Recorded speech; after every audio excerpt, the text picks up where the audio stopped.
bom dia, salve, salve. Pra dentro. Graças a Deus, hoje é sexta-feira. Rolê de sério. Rolê de sério.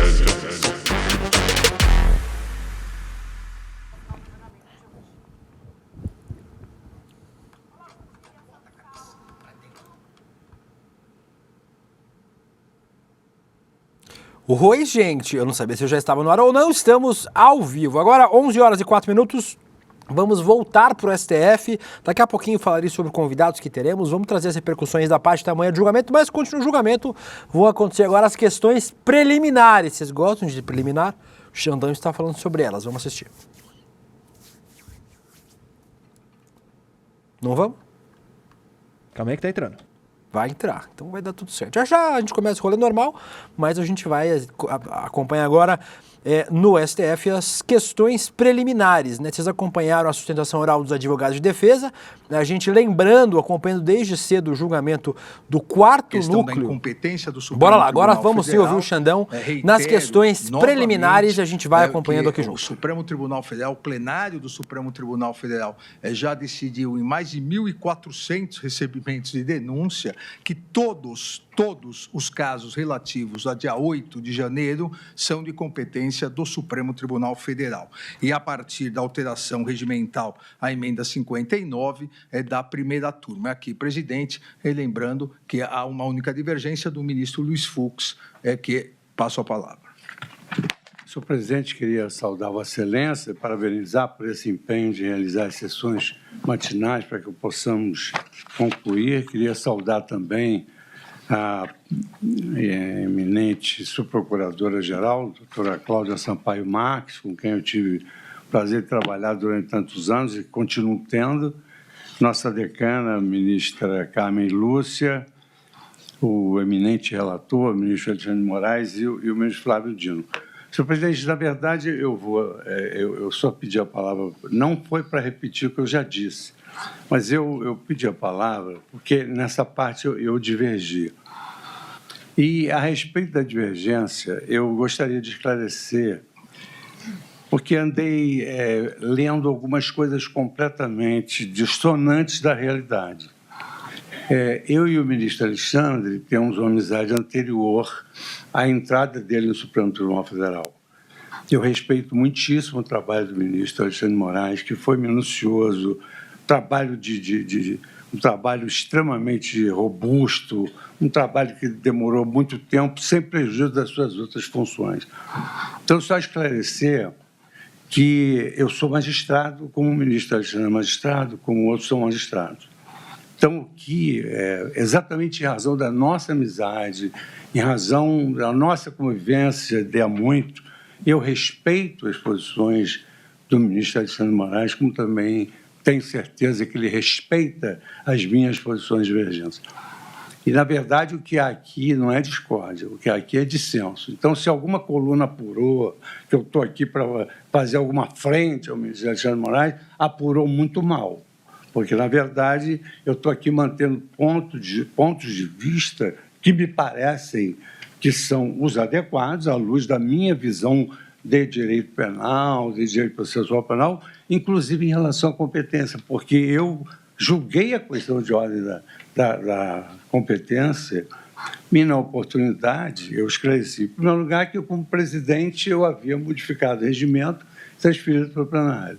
Em segundo lugar, porque se nós estávamos julgando todas essas pessoas na qualidade que elas exerciam, nós deveríamos mandar para o plenário. E por uma questão de conexão probatória, todos iriam para o plenário. Mas já que nenhum deles tinha mais nenhuma qualificação para o foro de prerrogativa, eu determinava, então, a remessa para o juízo de origem. Esses dissensos em relação à matéria jurídica fazem parte da vida de um colegiado. Mas, ainda assim, mantemos entre nós respeito, lealdade, e, no caso específico do ministro Alexandre, já nos conhecemos há muito mais tempo, temos amizade e tenho absoluta certeza de que essas frágeis alusões que se fazem, de forma alguma, vão infirmar nem o ponto de vista do ministro Alexandre, que eu respeito, e nem o meu, que também mereço o respeito daqueles que pensam diferente de mim. Então, com isso, eu só mantenho o que eu já falei sobre a incompetência, eu divido, e com relação às demais preliminares, o ministro Alexandre vai relatar o que já decidimos. Agradeço, ministro Luiz Fux, e devolvo a palavra ao ministro Alexandre de Moraes. Obrigado, presidente. Até aproveito as palavras do ministro Fux para cumprimentar a imprensa aqui presente, que vem acompanhando já o terceiro julgamento, o núcleo 4, mas o terceiro julgamento dos núcleos. Parabenizar a imprensa pelo trabalho.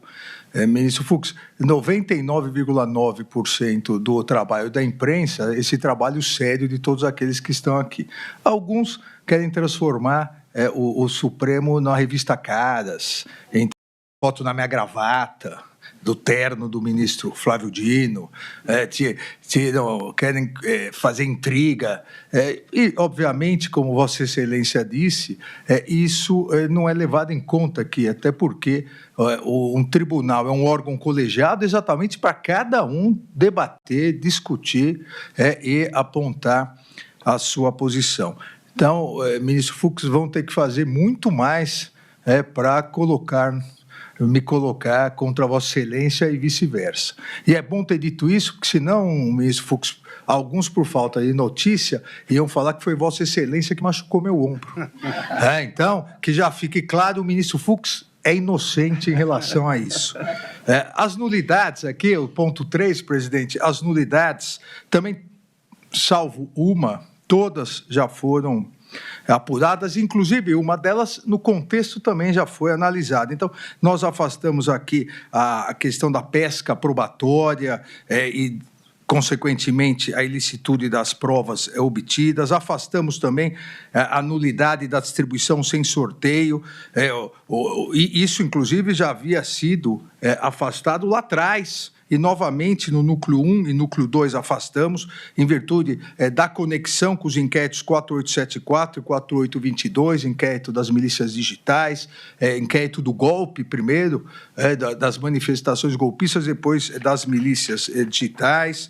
Então, todas essas são afastadas. Há aqui uma alegação nova em relação aos núcleos anteriores, da defesa de Carlos César Rocha, que a Procuradoria-Geral da República se omitiu em relação a provas da defesa. Diz a defesa que não foi considerada a documentação apresentada pelo acusado, a autoridade policial e a Procuradoria-Geral da República. Olha, sabemos todos que o titular da ação penal, e a partir da Constituição de 88, é o titular exclusivo da ação penal pública, nos termos do artigo 129, inciso 1º, é o Ministério Público.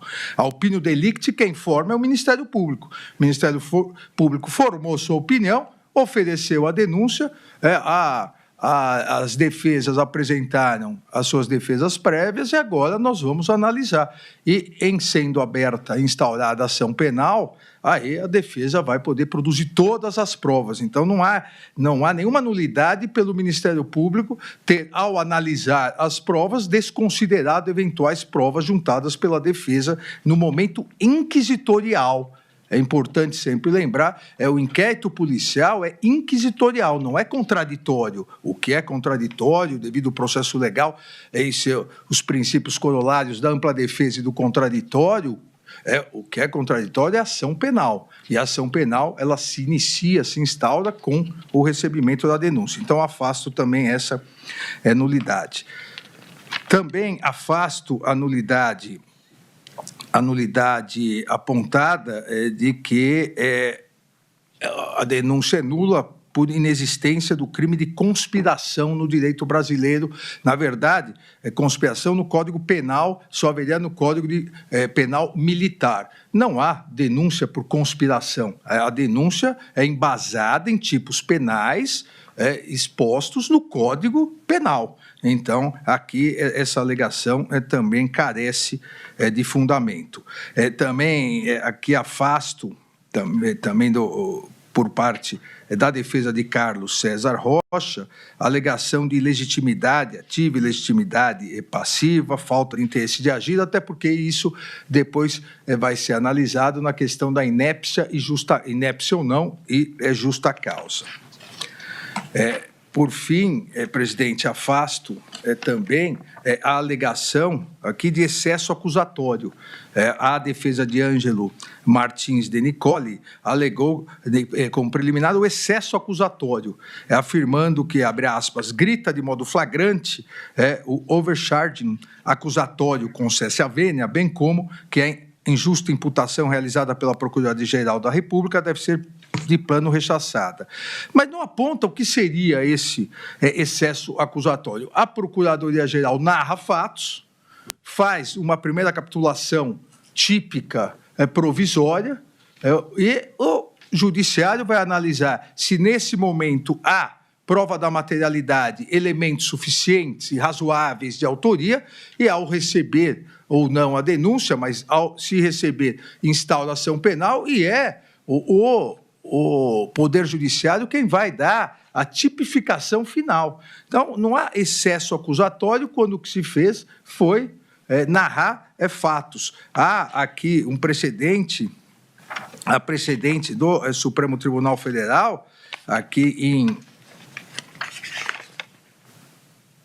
no inquérito 3998, redator para o acordo do ministro Dias Toffoli, da segunda turma, onde também, numa investigação ampla, robusta, na investigação se alegou excesso acusatório. E da mesma forma que, nesse momento, o que a segunda turma explicou foi que, abre aspas, disse o ministro Toffoli, essa profusão narrativa não constitui excesso de acusação, uma vez que a imputação propriamente dita, feita contra o denunciado, foi bem delimitada pelo Ministério Público.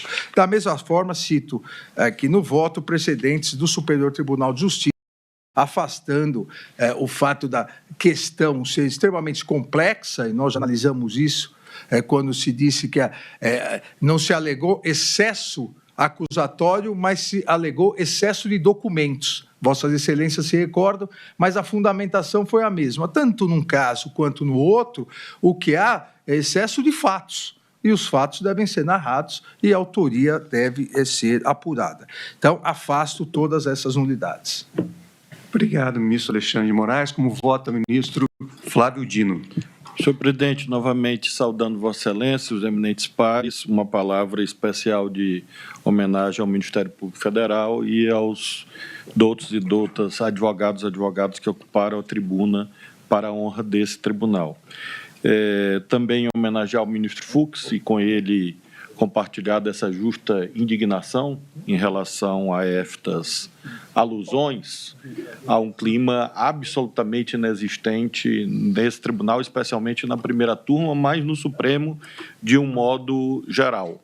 Na verdade, nós debatemos muito e brigamos até aqui, neste ano e meio que aqui estou, nunca, o que é algo bastante relevante de ser mencionado, porque é um elemento de legitimação do colegiado, na medida em que ele alberga visões diferentes.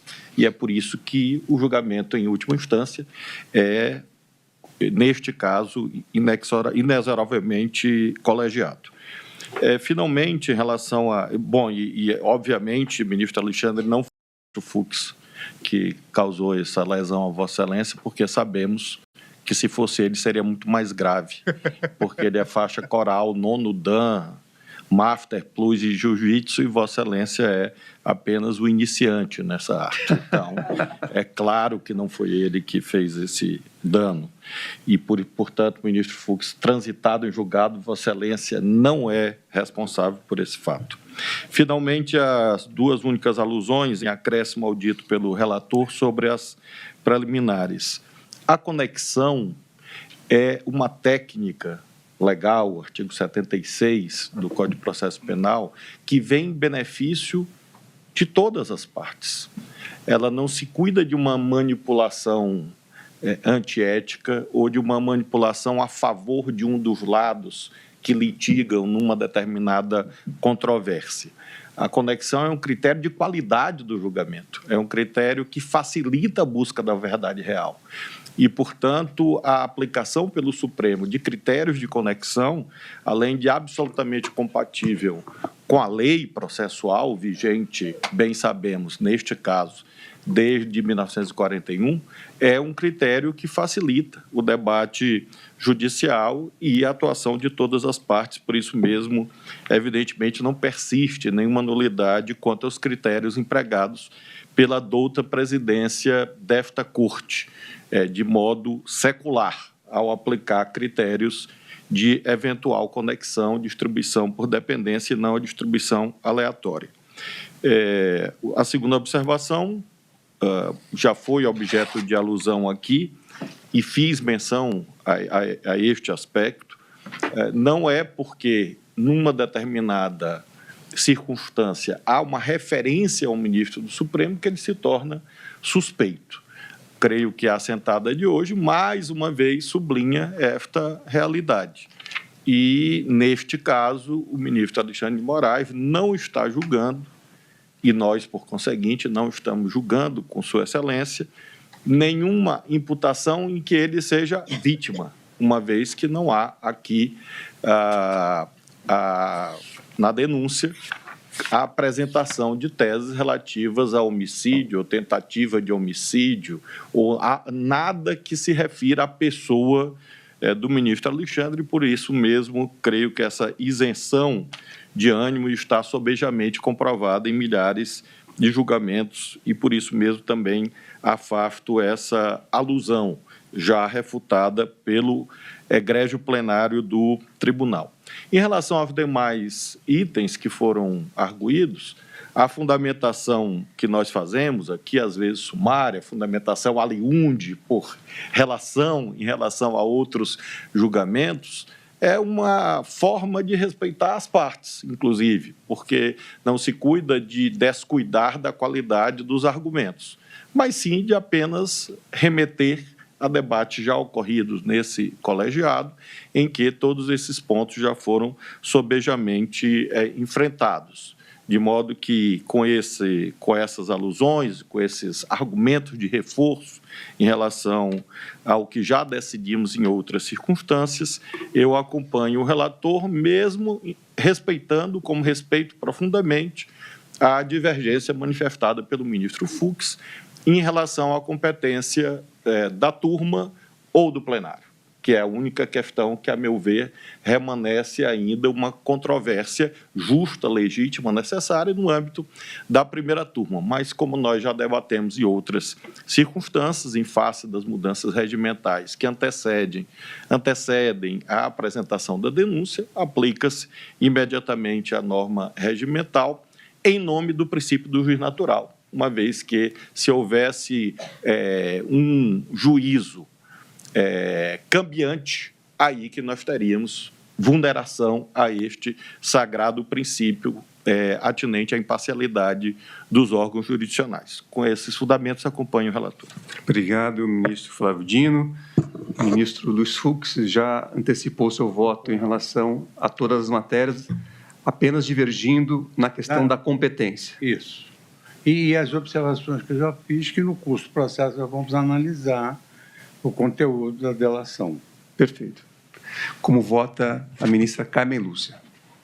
Presidente, reitero os cumprimentos a Vossa Excelência, aos senhores ministros, ministro relator, a nossa vice-procuradora, subprocuradora-geral, doutora Cláudia, com muita estima e gosto pela presença aqui hoje. Cumprimento os senhores advogados mais uma vez, especialmente os que assomaram à tribuna, pelo trabalho realizado, pelo brilhante trabalho realizado. E também, presidente, vou ter uma palavra de cumprimentos especiais à imprensa. Dia 3, agora, foi o Dia Internacional da Imprensa. Eu tenho reiterado, tanto aqui no Supremo quanto no Tribunal Superior Eleitoral, sem imprensa livre e independente, não temos democracia, não há a menor possibilidade de se cogitar de um constitucionalismo rígido, válido, de um Estado de Direito, sem a imprensa livre. Portanto, o trabalho que a imprensa faz E disse bem o ministro Fux ao afirmar: uma outra nota não infirma em nada este papel essencial que os Nem setores... foi minha intenção, ministra Carla. Por isso é que eu realcei, porque eu tenho certeza não apenas da não intenção, mas que Vossa Excelência jamais diria isso, porque nós todos somos, no Supremo Tribunal Federal, de uma forma especial,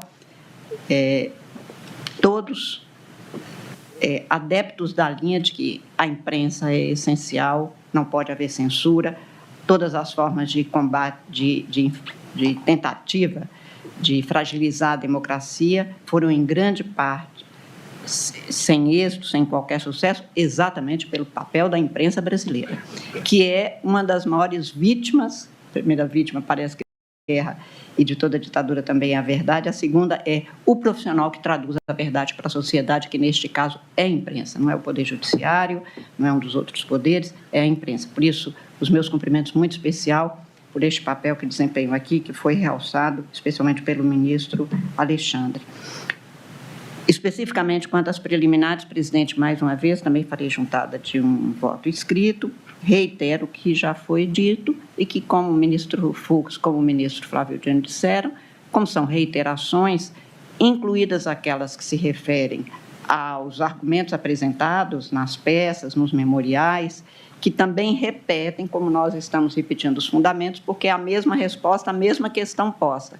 E claro que os advogados têm o dever e cumprem de uma forma tão fidedigna e tão responsável como vem fazendo neste caso, nos casos em geral, que nós temos a possibilidade de conviver com os profissionais advogados, mas que reiteram porque realmente em cada caso é um caso, cada um dos denunciados é um dos denunciados, portanto apresenta as suas razões e a essas razões nós já respondemos porque elas vêm sendo repetidas desde as primeiras dos primeiros denunciados que foram aqui trazidos para fins de recebimento ou não da denúncia.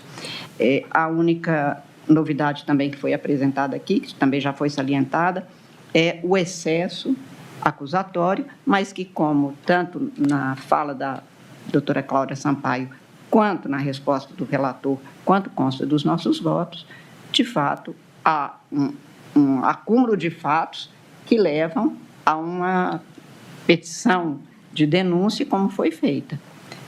Extremamente longa, são quase 300 páginas, mas isso é exatamente porque, para cada um dos denunciados, houve o cuidado ministerial de expor de que se tratava. Este excesso, portanto, não é um excesso acusatório, é um excesso de dados que precisaram de ser elucidados para que a denúncia pudesse ser analisada, as defesas que foram apresentadas pudessem ser com a qualidade que foi. Dizer que, se os denunciados estão sendo tão bem representados, e testemunha isso, a qualidade das sustentações orais feitas, é porque havia dados claros que puderam ensejar esse tipo de comportamento. Quanto a isso, os denunciados podem ficar tranquilos, eles estão muito bem representados para que, se houver o recebimento da denúncia, que eles serão muito bem defendidos e, portanto, nesta outra etapa, e esta é apenas de recebimento ou não da denúncia, sabendo do ônus que é uma denúncia, uma ação penal processada para todas as pessoas, mas que eles não estão condenados e que o tempo jurídico haverá de dizer exatamente o que pode ser comprovado, o que não pode, e somente a partir de então a possibilidade de se ter a conclusão pela absolvição ou pela acusação. Com os dados que se tem agora, presidente, eu estou também rejeitando as preliminares que foram apresentadas. Obrigado, ministra Carmen Lúcia. Eu queria também, mais uma vez, cumprimentar todos os advogados, especialmente aqueles que fizeram as sustentações orais, advogados e advogadas, e dizer que eu também aqui já tive a oportunidade de apreciar as questões preliminares nas sessões anteriores e nos julgamentos anteriores, e estou acompanhando na íntegra o ministro Alexandre de Moraes para rejeitá-las. Entendo que, de fato, já analisamos a questão da competência do Supremo Tribunal Federal, da primeira turma, a questão da validade da colaboração premiada neste momento, afastamos já a questão da suspeição ou suspeições que foram arguídas, E no meu voto escrito também analiso aqui que a Procuradoria-Geral da República analisou e apresentou as supostas condutas na denúncia de forma satisfatória, a atender os requisitos do 41 do Código de Processo Penal e a mostrar também a existência de justa causa. Eu enumero, inclusive, aqui no meu voto escrito, que, para além, né, da colaboração premiada, foram anexados aos autos diversos documentos, mensagens escritas, áudios, relatórios de análise policial, dentre outros documentos que, para este momento, como já foi bastante ressaltado aqui, permitem esta análise por parte da defesa, como ficou claro nas sustentações orais que foram realizadas com muita técnica nesta manhã. Então, Presidente, pois não... Nós acabamos analisando em bloco, eu sempre fiz nos outros núcleos, em 2 segundos aqui, um item separado, Vossa Excelência já tocou no assunto, em relação, afasto também a nulidade da colaboração premiada, porque detalhamos amplamente, os demais ministros até já citaram isso. Eu acompanho nessa Então, parte. só para ficar claro, também fica afastada essa nulidade. Pois não, ministro Alexandre. Então, também eu acompanho na íntegra o voto do eminente relator, que afasta as questões preliminares que foram trazidas pelas defesas técnicas dos denunciados, pedindo vênia ao ministro Luiz Fux, apenas pela divergência parcial no tocante à competência, de modo que proclamo o resultado parcial. Após a leitura do relatório pelo ministro Alexandre de Moraes, relator, e a realização de sustentação oral pela doutora Cláudia Sampaio Marques, subprocuradora-geral da República pelo Ministério Público Federal. Prosseguindo, realizaram suas sustentações orais a ilustre defensora pública federal, doutora Érica de Oliveira Hartmann, na defesa do denunciado Ailton Gonçalves Moraes Barros, doutor José Plata Bondim Hardman de Araújo, advogado do denunciado Ângelo Martins Denicoli, doutor Melilo Diniz do Nascimento, advogado do denunciado Carlos César Moretson Rocha, doutora Juliana Rodrigues Malafaia, advogado do denunciado Giancarlo Gomes Rodrigues, doutor Leonardo Coelho Avelar, advogado do denunciado Guilherme Marques Almeida, doutor Hassan Magid de Castro Souk, advogado do denunciado Marcelo Araújo Bovevete, doutor Tiago Ferreira da Silva, advogado do denunciado Reginaldo Vieira de Abreu. Em seguida, iniciou-se o julgamento das preliminares arguídas pelas defesas. A turma, por unanimidade, rejeitou a preliminar de arguição de suspeição e impedimento dos ministros Alexandre de Moraes, Flávio Dino e Cristiano Zanin. Por maioria, rejeitou a preliminar de incompetência do Supremo Tribunal Federal e desta primeira turma para julgamento do presente recebimento ou rejeição da denúncia, vencido o ministro Luiz Fux, nos termos do voto apresentado por Sua Excelência. Em continuidade, também, por unanimidade, a turma rejeitou as seguintes nulidades processuais apontadas pelas defesas. Quanto à irregularidade na distribuição da PET 12.100 por prevenção ao inquérito 4874. Quanto à prova ilícita, a prática da investigação de procurar provas sem alvo específico, denominada prática de Fishing Expedition. Quanto à omissão da Procuradoria-Geral da República e da Polícia Federal na análise das provas juntadas pela defesa de Carlos César Moretson Rocha. Quanto à inexistência do crime de conspiração no direito brasileiro. Quanto à necessidade de reinício das investigações contra o acusado, levando em conta os documentos apresentados pela defesa de Carlos César Moretson Rocha. Quanto à necessidade de perícia técnica nos dados técnicos apresentados. Quanto à ausência de individualização das condutas e excesso acusatório. Por unanimidade, julgou válido o acordo de colaboração premiada, firmado entre a Polícia Federal e Mauro César Barbosa Cid. O julgamento foi suspenso, com retorno agendado para as 14 horas do dia de hoje. Pois não, ministro Alexandre? Só uma correçãozinha na ata. Pois não. Na verdade, nesse núcleo, o impedimento, suspeição e ausência de imparcialidade só foi alegado em relação ao ministro relator. Pois não. Não foi alegado em relação a Vossa Excelência, nem ao ministro Flávio Dino. Pois não. Então, fica, nesse ponto, retificada a ata de resultado parcial para constar apenas a arguição de suspeição do eminente relator, ministro Alexandre de Moraes. Então, o julgamento foi suspenso com retorno agendado para 14h30. Podemos fazer dessa forma, 14h30 do dia de hoje. Então, declaro encerrada a sessão. Bililim, bililim, bililim, alguém ligou para mim. Terminou a sessão. Vamos começar esse programa direito? Fala, meus anjinhos! Meus off the king, off the power, off the bastard! Estamos começando mais um programa Rolê CL especial nesta... Que de hoje, Vitão? Terça-feira. O programa que está acompanhando o julgamento do 4º núcleo dos golpistas do 8 de janeiro, né, do governo Bolsonaro. Acompanhamos agora as sustentações orais dos advogados de defesa, né, dos 8 denunciados que vão virar réus, provavelmente, daqui a pouquinho. E também ouvimos as questões preliminares. Você gosta de preliminares, Vitão? Bom dia para você. Você estava preparado para entrar? Não estava nem um pouco preparado. Agora, que isso? Tá de máscara? Por quê? O Vitão, porque não sabe, foi no Rio de Janeiro. Fui lá. Voltou assim? Na Gaga Cabana e tô assim agora, William. Fazer o quê?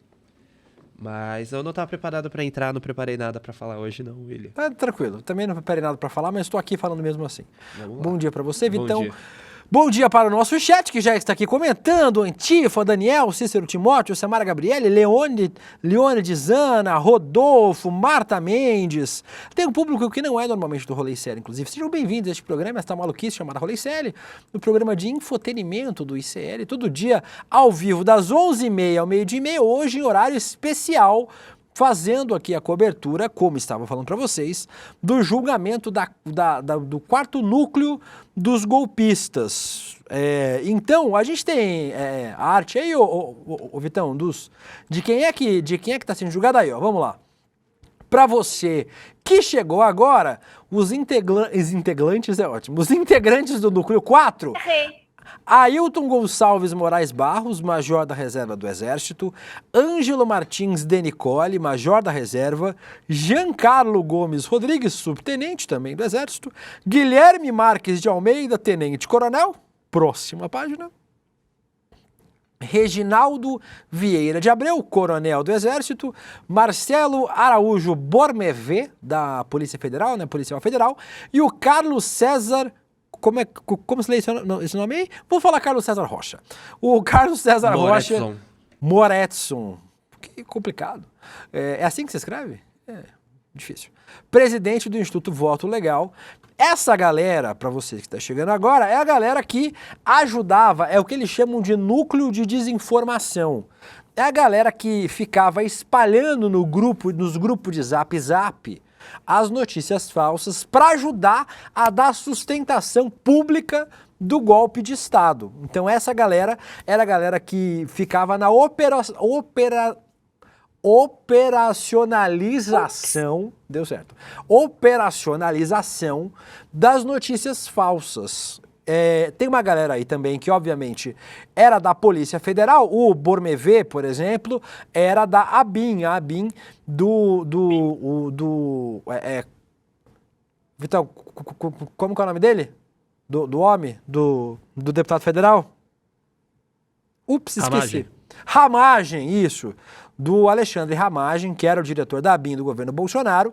O Bormevé era subordinado dele. Então, dois aí eram subordinados do Alexandre Ramagem. Essa galera também vai estar, provavelmente, no inquérito que investiga a ABIN paralela do governo Bolsonaro, but estão respondendo aí também no golpe de Estado. Como eu falei para vocês, de manhã os ministros ouviram os advogados de defesa desses 8 que vocês viram aí na tela. E depois os ministros votaram as preliminares, que já são parecidas com as dos outros réus, agora réus. Então os ministros votaram de forma mais rápida. O Gustavo Scatrucci Noblar já está entre nós, Vitão? Ou ainda não? Ah lá, tá andando. Olá. Oi, Gustavo, Olá. Por que você está andando? Tô aqui, tô andando. Ô, meu príncipe William, eu estou andando porque eu estou querendo acompanhar, espero não ser uma pessoa chata e indelicada. Os defensores públicos do Ailton de Barros. E aí, foi do jeito que vocês esperavam esse primeiro momento do julgamento? Eu prefiro não me manifestar. Muito quer obrigada. Mesmo falar? Não, muito obrigada. Tá, e o Bolsonaro, você sabe pelo menos se ele tá dando uma ligada naquele que o Bolsonaro dizia ser o segundo irmão dele? O Ailton tinha uma relação boa com o Bolsonaro. Será que o Bolsonaro tá dando alguma assistência? Não sei, não tenho não ajudou com o advogado porque tá com defensores públicos, ganhou 17 milhões via Pix, mas não contratou advogados para aquele que era chamado durante a campanha eleitoral de 2022 de meu segundo irmão, Ailton Barros. Eu acho que eu tô no ar ainda, né? Eu não caí, Você tá no ar, você tá no ar, tá no ar. Tá no ar. Ali mas é o limite. Nos outros julgamentos, não sei também. Quando você sai daquele limite ali, eu tô sem retorno. Tá sem retorno. Estou ou não estou? Acho que não estou. Tá me ouvindo, Vamos Gustavo? Tá me ouvindo? Tô no ar ainda, hello. Me responda. Hello, tá no ar. Tá me ouvindo? Tá me ouvindo, Guga? Não tá ouvindo. O Gustavo Novo lá não está ouvindo. Daqui a pouco vocês vão ver se eles ouvem de novo. Mas vocês viram, o Guga está acompanhando desde cedo este julgamento. O pré-julgamento, né, como o ministro Zanin chamou lá no primeiro dia de julgamento, é o pré-julgamento, para ver se a galera vai virar réu ou não. O Guga está acompanhando desde muito cedo, lá já entrou no N1 comigo, com a Vivian, com o Demore, com o César Calejon. Daqui a pouco a Heloísa Vilela estará conosco também para falar sobre as impressões deste início de julgamento. Quando o Guga tiver com retorno de novo, você pode botar ele na tela, Vitão. Mas o Guga está acompanhando. Já foi acusado, inclusive, de abuso falando. Sexual tá ouvindo, e acampamento militar Guga, contra civis. Agora eu tô te ouvindo, príncipe. Então, agora eu tô te ouvindo. Volta, Príncipe William está de volta. Volta te ouvindo, tudo finalmente. que você falou, porque eu estava dizendo que agora você está acompanhando aí os advogados que estão saindo, Guga. Queria que você falasse um pouquinho sobre suas impressões sobre este começo de julgamento e as defesas. Foi o que a gente ouviu. Se passar advogado aí, você interrompe e pode sair correndo atrás. Vocês chegaram a ouvir os advogados de defesa? Deu para ouvi-los, né? Eu espero que sim, né? Ou não? Ouvimos sim. Tá bom, então eu não preciso falar mais nada dos defensores públicos, né? Não. Vocês viram aí que Ailton foi abandonado, né? Ailton Barros foi abandonado pelo Bolsonaro. Vocês viram perguntando sobre o Bolsonaro para o advogado lá, o defensor público deles? Ou essa parte foi cortada? Ou chegou a ser transmitida? Sim. Essa parte a gente ouviu. A gente ouviu a entrevista toda. Ouviu? Quando você estava voltando, a gente parou de ouvir. Então, se você quiser retomar o que você estava dizendo, Guga, em especial sobre o início desse julgamento, os advogados falaram de manhã, né, Guga? O que você achou das defesas nesse primeiro momento do núcleo 4 dos golpistas?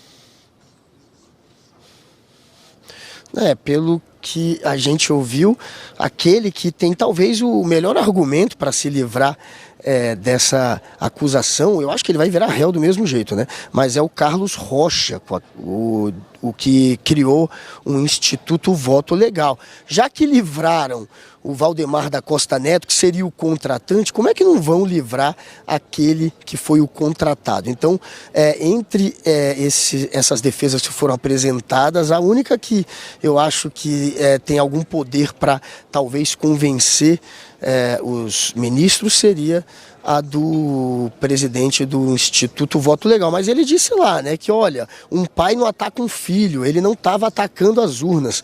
Será? Quem foi contratado pelo Valdemar da Costa Neto naquele momento, com aquele contexto político que a gente vivia, sabia muito bem que o objetivo era desqualificar as urnas. Antes de contratarem o Instituto Voto Legal, eles tinham recorrido ao Ministério da Defesa, que via Paulo Sérgio tinha colocado ali uma equipe de militares que são especialistas em TI para procurarem alguma brecha nas urnas, e eles não encontraram. Então o próprio Exército e o Ministério da Defesa teve que negar que as urnas pudessem ser falhas. E aí é nesse contexto que o Valdemar da Costa Neto é acionado pelo Bolsonaro e contrata esse Instituto Voto Legal. Para quê?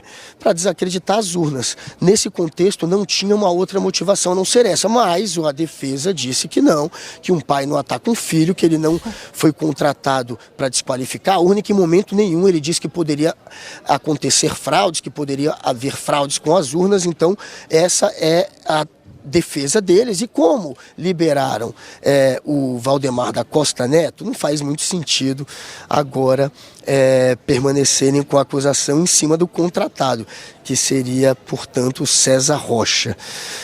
Carlos César Rocha, é esse o nome, né? Ô, Guga, enfim, você acha esse que para mim foi a melhor pode defesa. escapar, Guga? Você acha que o Carlos pode escapar? Porque até agora a gente viu que dos 20, de todos os denunciados, todo mundo rodou, né? Todo mundo que foi denunciado acabou virando réu. Você acha que ele deve acabar escapando pelo que você sentiu aí? Ou você acha que se chegou até aí vai acabar rodando Eu junto? conversei... Não vai. Não, vai virar réu. Eu acho que durante o julgamento esse aí tem uma chance de se livrar, mas réu todo mundo aqui vai virar. É de praxe, né? Você receber denúncia, a não ser que tenha alguma falha grotesca. É muito incomum não receber. E não tem nenhuma falha grotesca. Então, vai virar réu, provavelmente. Eu conversei, inclusive, com os advogados da OAB que estavam aqui há pouco e que vieram para representar a OAB. E, como eu disse mais cedo, desde aquela confusão que teve com o Sebastião Coelho, o advogado do Felipe Martins, que tentou entrar de maneira forçosa aqui e não conseguiu, a OAB passou a mandar representantes, e aí eles, inclusive, que conseguiram hoje com que fosse possível entrar com os celulares durante a sessão, que não foi possível no último julgamento, mas eu perguntei sobre se tornarem réus ou não, se pelo menos um poderia se livrar. Eles também acompanharam, né, obviamente, as defesas, e é claro que eles apostam que todos se tornarão réus, e é isso que vai acontecer. Ô Guga, a gente ouvia as defesas hoje durante o N1, e eu, Vivian, Calejon, Demore. Daqui a pouquinho, lembrando, o julgamento volta às 2h30 da tarde, aí sim os ministros da primeira turma vão votar se os denunciados viram réus ou não, né? Na parte da manhã o Guga acompanhou a galera, a princípio, as defesas. Daqui a pouco, se tiver vindo advogado, pode correr atrás, viu, Guga? Você sai correndo atrás, o Guga tá ofegante. Tá vindo. Até. Então, se você quiser, pode ir para lá, enquanto isso eu vou falando aqui. Pode babando já aqui. Pode ir se movimentando aí. 1h30 da tarde, o Rodrigo Viana assume aqui a apresentação, mas o Guga tá indo atrás de mais o advogado. Vamos lá, Guga. A Juliana Rodrigues Malafaia está aqui do meu lado, tudo bom? Nesse primeiro momento eu vi que teve lá uma questão sobre associarem, né, o Fux e o Barroso às urnas, e aí você teve que explicar toda essa questão. Tinha, portanto, na ABIN uma investigação sobre esse assunto? Você pode explicar melhor para a gente? Não foi o que eu falei. Existia já na ABIN, um ano antes, uma investigação que tratava sobre o processo eleitoral, sobre o processo licitatório de quem venceu a aquisição, né, a venda das urnas. Então isso já existia na ABIN um ano antes, esse tipo de investigação.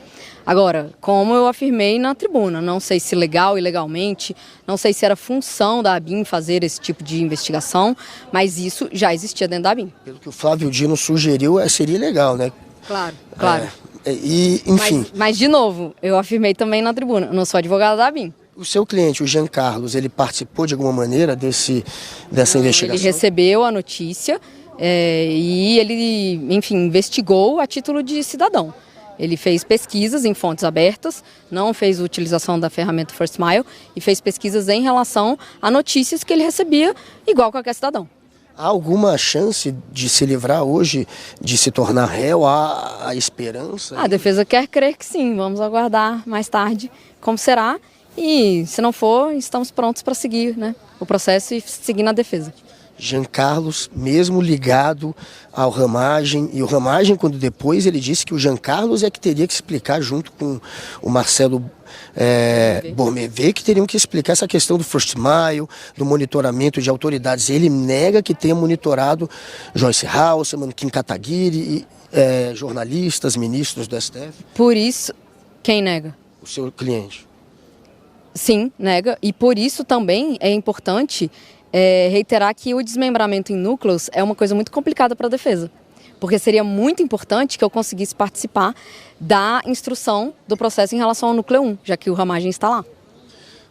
O Ramagem, de alguma maneira, ele colocou a culpa, portanto, no seu cliente com essa... Não, e se está todo mundo dentro da ABIN, se todo mundo cometia os supostos crimes dentro da ABIN, é claro que é interesse do meu cliente, é interesse da minha defesa, participar da inquirição das perguntas em relação ao interrogatório do Ramagem. O que você perguntaria para o Ramagem?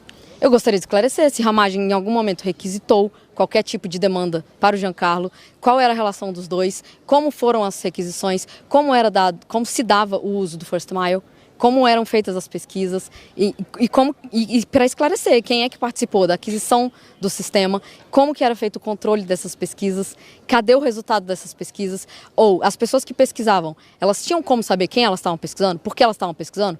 Todas as pesquisas que são imputadas a Giancarlo foram pesquisas ilícitas? Ficam aí as perguntas, Ramagem. Farei por você para ele, tá bom? Obrigado, Juliana. Te espero mais tarde. Juliana é muito simpática aí, dando uma atenção pra gente.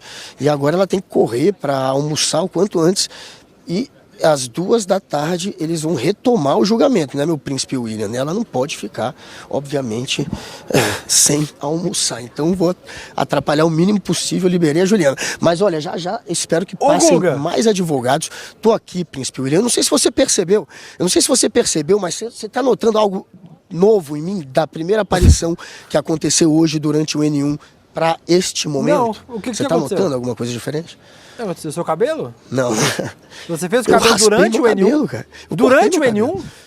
Claro. Mas como claro? Você não... eu moro a 15 minutos daqui. Não entendi. Foi o Marlon que fez seu cabelo? Não entendi. Eu corri pra casa. Não foi o câmera, ele queria. Era o sonho dele passar um gel e raspar. Não foi. Mas eu moro aqui do lado. O Marlos então é especialista em cabelo. Vocês não viram o nosso cinegrafista uma caixinha ainda? da O JBL. Marlos é o nosso especialista em cabelo, inclusive. Marlos, craque. Ele entende muito em cabelo. Tem muito cabelo, Marlos. Olha aí.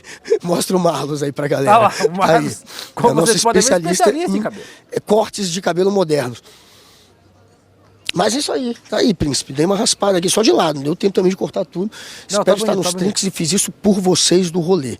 Tá bom?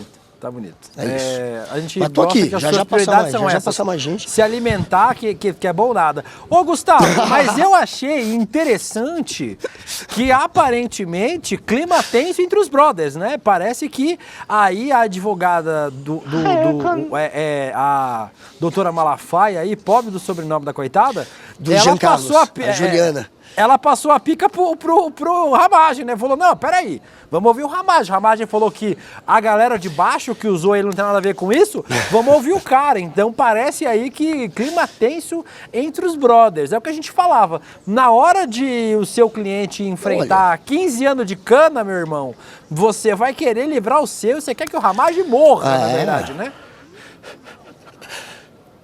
Tá vendo? Eu cantei essa pedra no N1. Falei, hoje é cada um por si, vai ter gente entregando a cabeça do outro. Não tem como. O Ramagem fez isso. O Ramagem era o comandante da ABIN. Ele é que fez com que o Centro de Inteligência abrigasse a chamada ABIN paralela. Tinha um grupo ali que estava trabalhando a serviço do Jair Bolsonaro. É só lembrar que o Bolsonaro tem um vídeo dele muito nervosinho dizendo que não tinha informações, que não sabia de nada que estava acontecendo, e ele se mexeu para aparelhar a ABIN.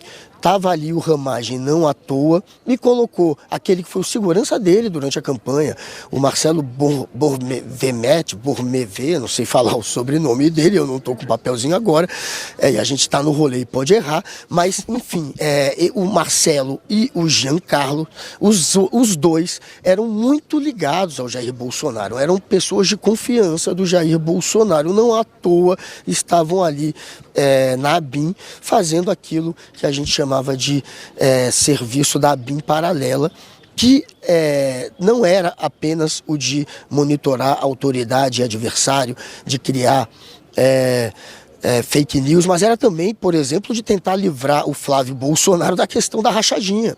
E foi isso que motivou o Bolsonaro a aparelhar também a ABIN. Foi proteger ele e a família. Era um monte de acusação de rachadinha e ele queria, de alguma maneira, incriminar os auditores fiscais e usou a ABIN paralela para tentar criar uma história em cima dos auditores. Então, ali começa. E essa mesma ABIN paralela é utilizada para fomentar o golpe, monitorando a autoridade pública e criando mentira contra a urna. Fake news. Lembrando, você está assistindo ao rolê especial, né? Nesse horário, o rolê já ter terminado. O programa hoje em especial, direto do STF, ao vivo ali da frente da primeira turma do STF. É o famoso rolê aleatório. Guga Noblar está acompanhando lá a saída dos advogados. O Guga acompanhou desde cedo a chegada dos advogados. Tem mais um advogado lá? Ô Gustavo, se for, você pode correr lá, inclusive. É o Hassan, o advogado. Quer ir lá correr o do lá? Marcelo, que tá inclusive com a Elu ali pertinho deles. Vai lá. O Hassan já falou com a gente hoje. A gente falou com o Hassan mais cedo, mas eu vou pegar agora a opinião do Hassan, tranquilo? Tudo bem? De novo, né? De novo, tá vendo, né? Tô aqui no teu pé, feito um carrapato. Mas é um prazer falar com vocês. Obrigado. E o pessoal do ICL. Obrigado pelo tempo. E nesse primeiro momento, o que você achou? Você acha que há realmente espaço para se livrar de se tornar réu? Ou, enfim, favas cantadas? O Google espaço tem. Isso é o que a defesa espera. A argumentação foi colocada e consta na defesa dos autos. Mas foi aquilo que eu disse para você anteriormente, né?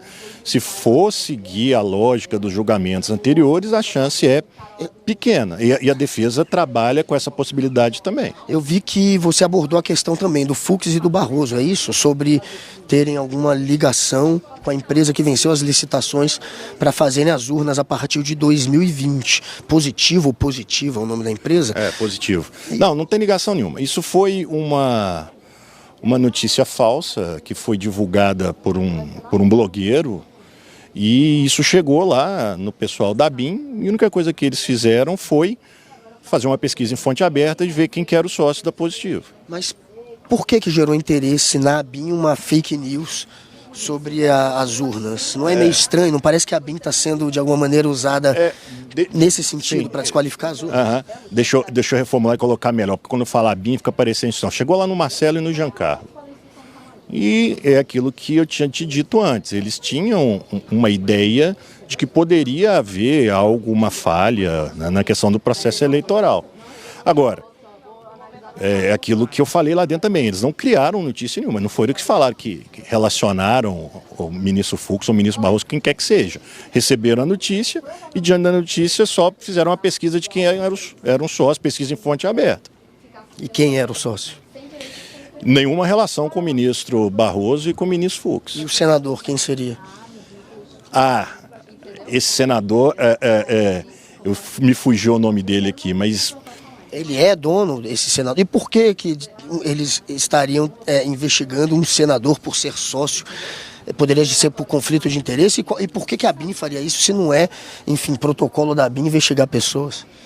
Protocolo da ABIN investigar pessoas. Pessoas? Sim. Pessoas físicas? Sim, pessoas físicas e jurídicas. Foi o que o Flávio Dino disse lá. O que o Flávio Dino disse? Dentro do departamento da ABIN, você tem pesquisa ali até mesmo para nomeações de cargo público. Então vão nomear lá, cabia a ABIN como, sei lá, assessor de alguma coisa. Aí a ABIN tem um órgão lá dentro que ele faz essa pesquisa para saber se de fato pode ou não. Mas de onde partiu a ordem para se investigar esse caso? Foi do Alexandre Ramagem? Não. Foi de quem? Eles mesmos entenderam lá, que diante da notícia que foi recebida lá, que seria interessante eles verificarem aquilo. E o Alexandre Ramagem, quando ele colocou a culpa no teu cliente e também no cliente da Juliana. Ele disse que o Jean Carlos e o Marcelo é que deveriam explicar a questão dos monitoramentos e do First Mile. Do programa de israelense, né, que você pode capturar o endereço da pessoa. E ele disse isso na Polícia Federal. Assim, essa afirmação do Ramagem, para mim, ela é incabível, né?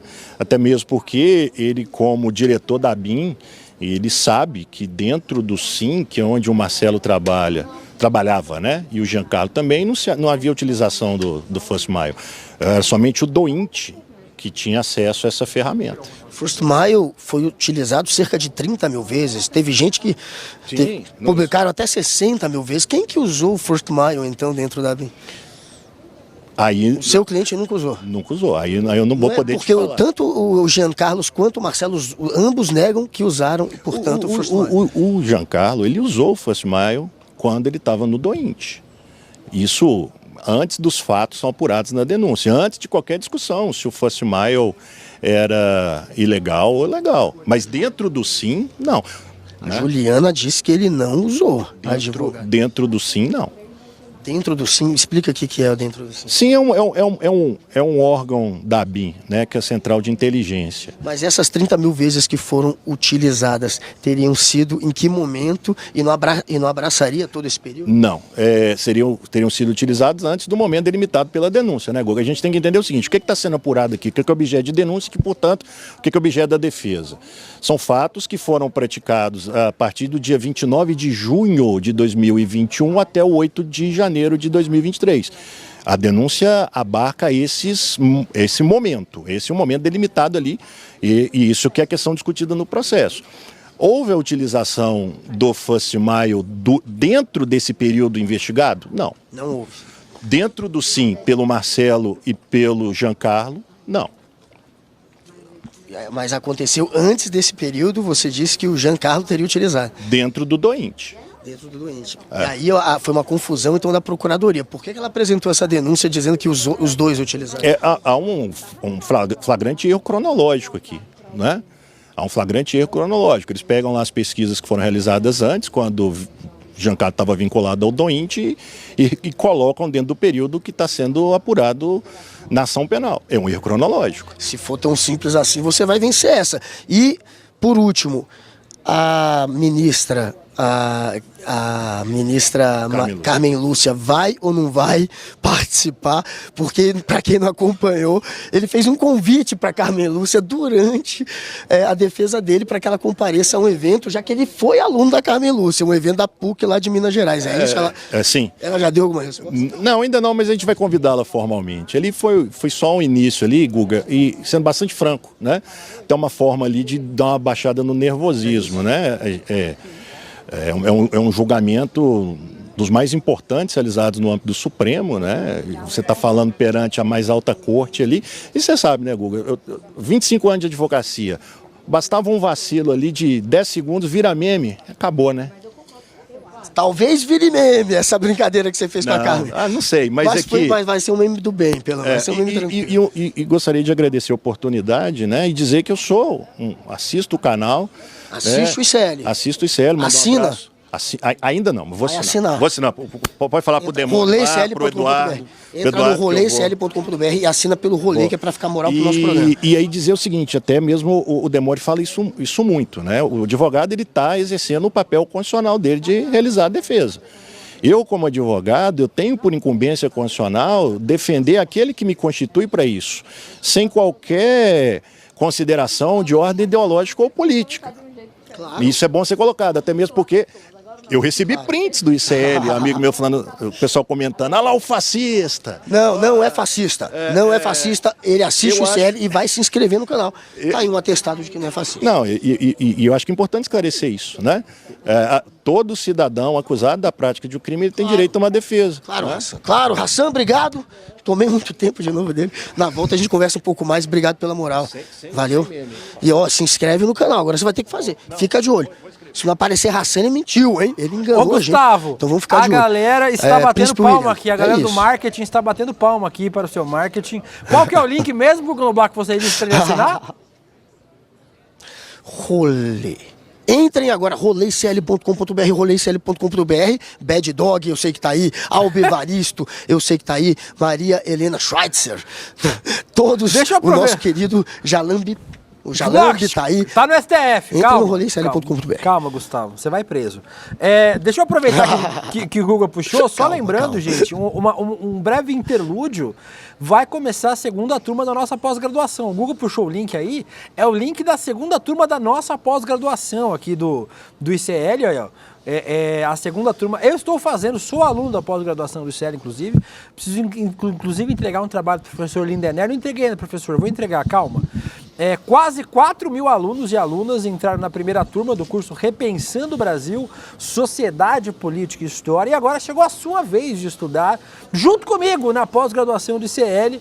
Preparamos uma aula magma, como diz Guga Noblar, para você ficar por dentro de todos os detalhes sobre a pós-graduação, com o coordenador do curso, o nosso querido Gessé Souza, sociólogo e autor dos best-sellers Elite do Atraso e Pobre de Direita. A aula magma, ou aula maganha, se for a Débora que for dar, porque as elites odeiam o povo brasileiro, é aberta online e gratuita no dia 15 de maio, 8 horas da noite, e assim como o advogado aí, o doutor Hassan, que vai virar aluno do ICL, Gustavo Scatrucci Noblar, qual é o link para a pessoa se inscrever aí para a aula magma da segunda turma da pós-graduação do ICL, Gustavo?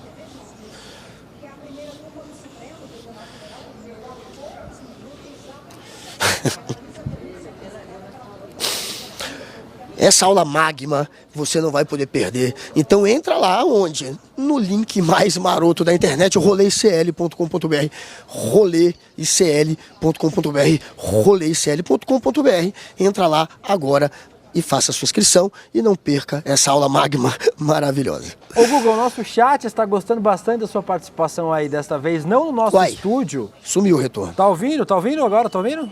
Tá ouvindo, Gustavo? Sumiu o retorno. Não tá ouvindo? Sim? Não? Cadê?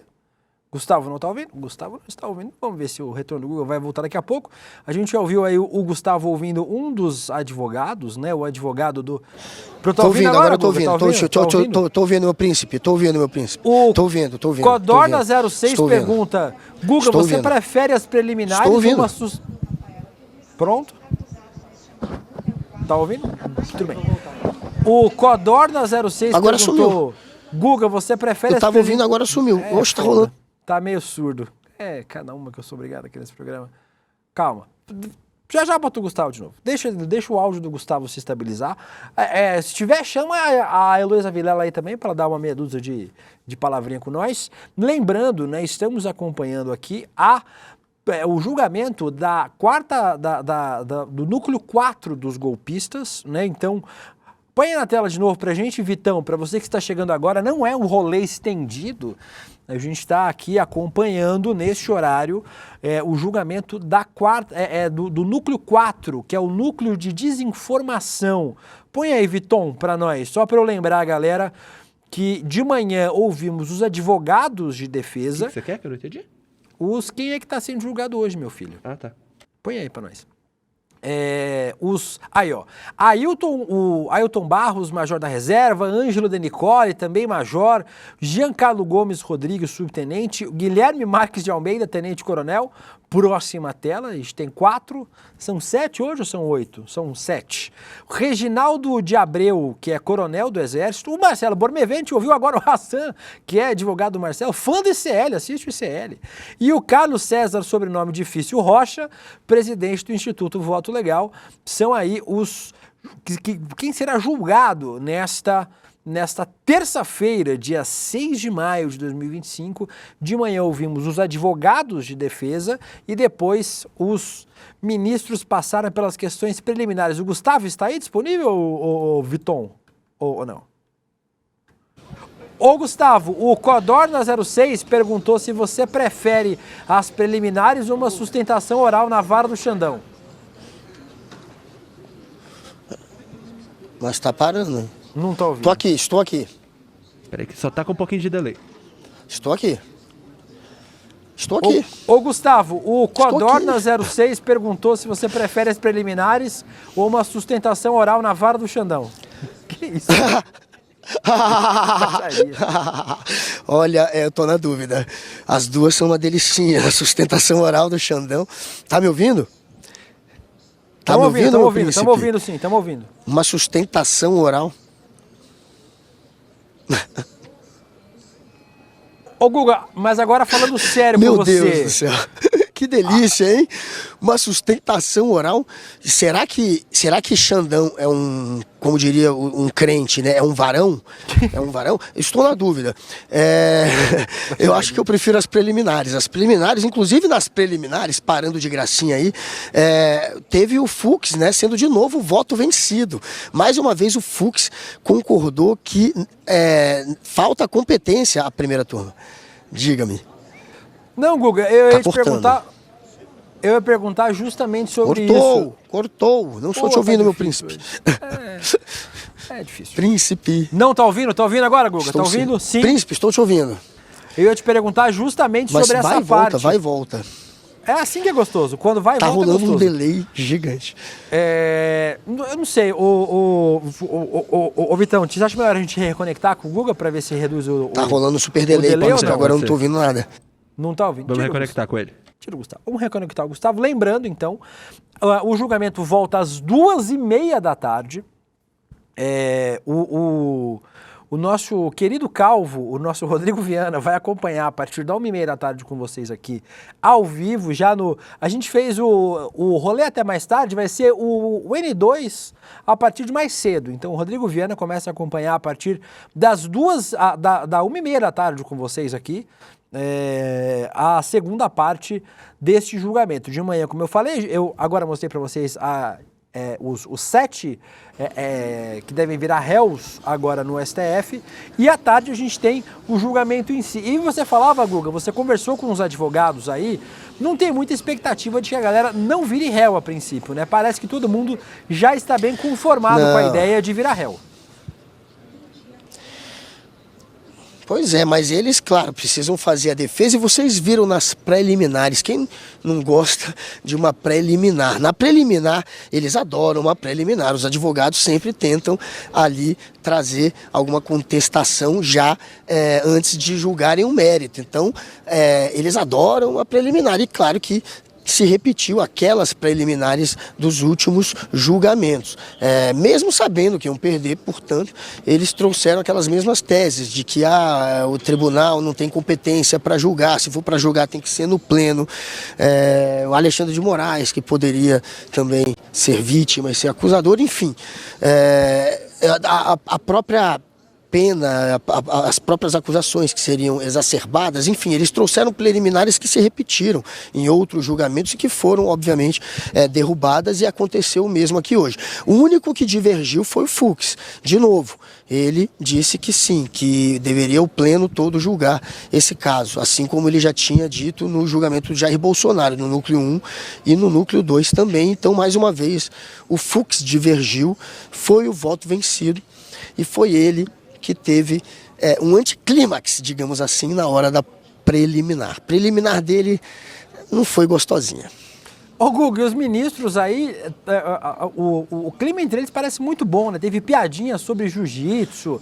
A gente vai, hoje no rolê, a gente não vai conseguir mostrar tudo, mas o ministro Fux, inclusive, ele dá aula de jiu-jitsu num projeto do STF. Ainda teve uma piadinha. O ministro Luiz Fux recebeu um grupo de crianças e adultos no Complexo da Maré, no Rio de Janeiro, para um dia de atividades culturais e esportivas. Ele faz jiu-jitsu há mais de 50 anos e comandou uma aula de artes marciais dentro no centro de treinamento do próprio Supremo, né? A iniciativa faz parte do projeto Geração Maré, e teve piadinha sobre isso aí, né? Entre os ministros, disseram que eles não eram faixa preta que nem o Fux, mas que ainda assim davam uma boa luta aí. Olha, tentaram, né, meter aquela história patética de Fux e Barroso, de alguma maneira terem ligação com a empresa que ganhou a licitação para fabricar as urnas. E aí, claro que virou um deboche.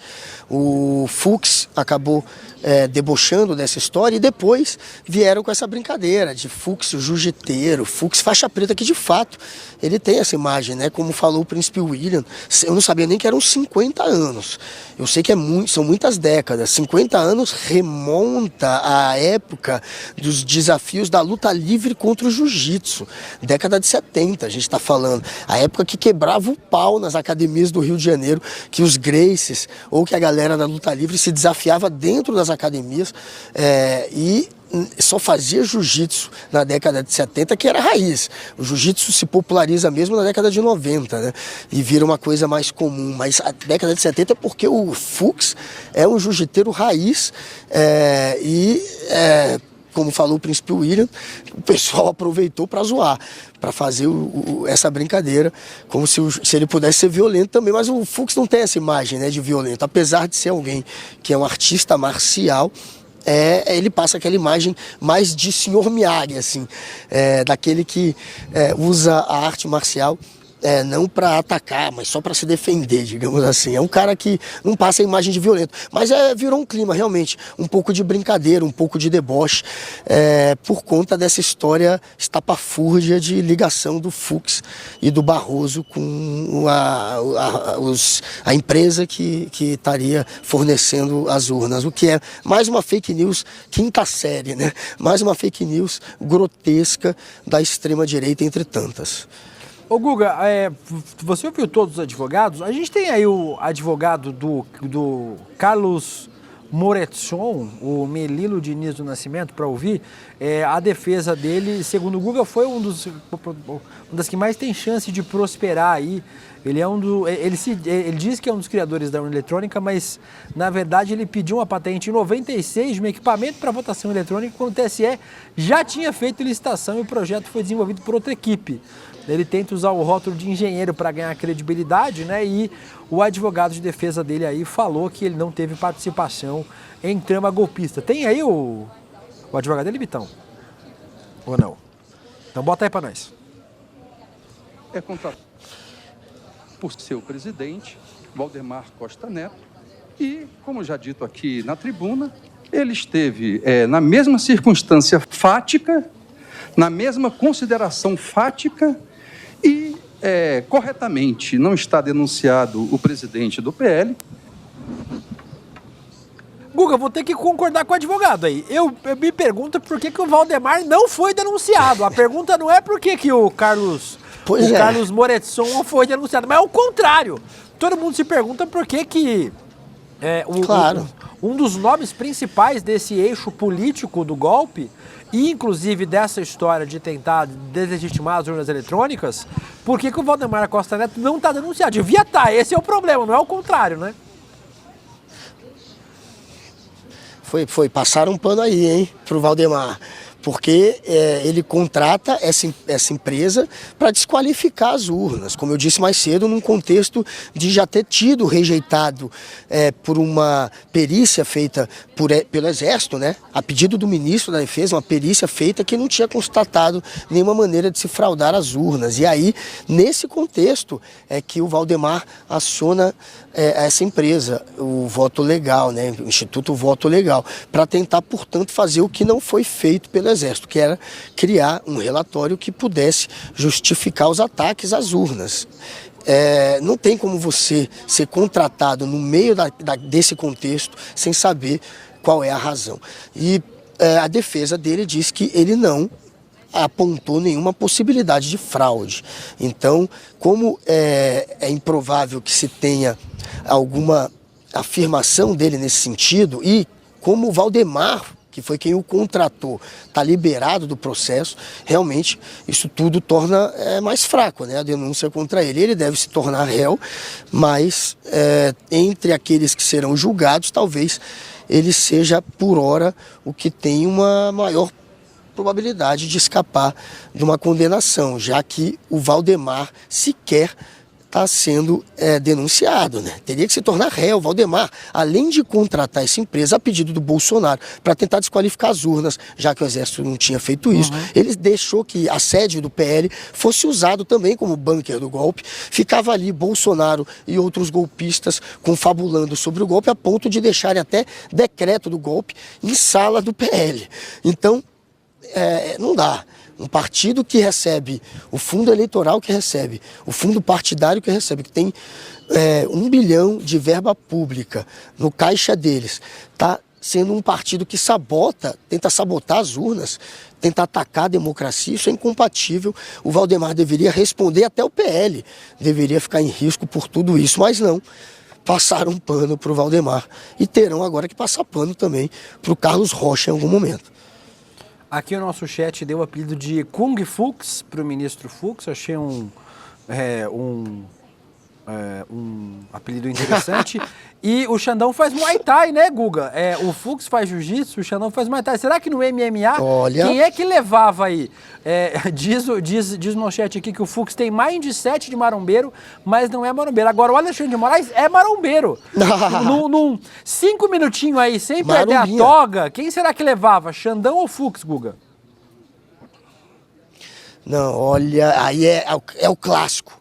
Isso é o clássico, submission, grappling contra trocação, jiu-jitsu contra muay thai, é aquele clássico. Se o jiu-jiteiro Fux conseguir levar a luta pro solo, é difícil pro Xandão, porque o jiu-jitsu é muito eficiente. Geralmente, se você é mais fraco, mas você leva a luta pro solo, sendo bom de jiu-jitsu, você costuma ganhar. Então, não sei se é tão simples assim apostar no Xandão. O Xandão é marombinha mesmo. Inclusive, ele usa como academia a mesma STF, que é usada por militares. É uma academia na academia do STF que é frequentada por uma série de militares.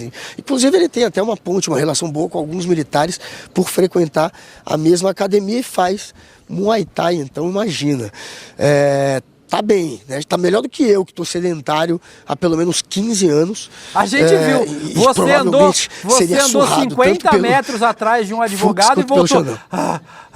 A gente viu o que a sua foto. Quem diria, né, Guga, que uma alimentação baseada em nugget e miojo e não fazer 1 centímetro de exercício físico ia deixar você assim, né, Gustavo? Olha, a Lígia viajou, tá em São Paulo, então ontem eu jantei exatamente isso. Miojo nugget, com miojo, nuggets. Eu imaginei. Parece que você tava aqui.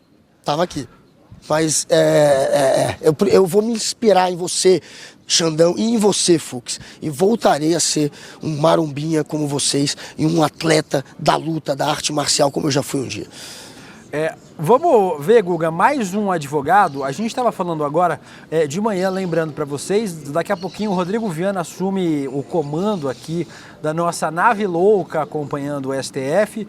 Guga e Heloísa Vilela estão lá desde cedinho acompanhando esta sessão da primeira turma do STF, que pode tornar réus os 7 denunciados aí pela PGR. Então, à tarde os juízes vão dar os seus votos. O Rodrigo Viana vai acompanhar. Na outra sessão, Guga, essa galera aí teve um voto rapidinho, né? Então, assim, nas outras sessões foi muito mais lento. Dessa vez, o relator deu seu voto e a galera foi na sequência. Concordo, é isso aí, bota pra torar. A expectativa é que seja assim de novo, Guga, que o relator vote e a galera só deu um aí, assim. Joinha, curti, compartilhei e é isso aí, voto dado. Vai rolar, acho que vai rolar um bota pra torar mesmo. Vai ser, provavelmente, porque não tem tanta mídia hoje aqui, não tem, né, aquele ambiente também em que o ministro acaba se sentindo mais motivado a fazer um voto mais extenso, a ler com mais detalhe o voto dele. Tem, como eu falei, eu tô olhando agora pro púlpito aqui, onde a gente coloca os microfones de televisão. Hoje continuam 5 só. Olha ali no fundão. Não tem nenhum jornalista. Como é que tá vazio aqui, Príncipe William? Comparado, né, aos outros julgamentos do Núcleo 1 e do Núcleo 2. O Núcleo 1, isso aqui estava apinhado de jornalista e, inclusive, vieram parlamentares, tentar de alguma maneira fazer vídeo e lacrar aqui. A gente lembra que a gente conversou com vários.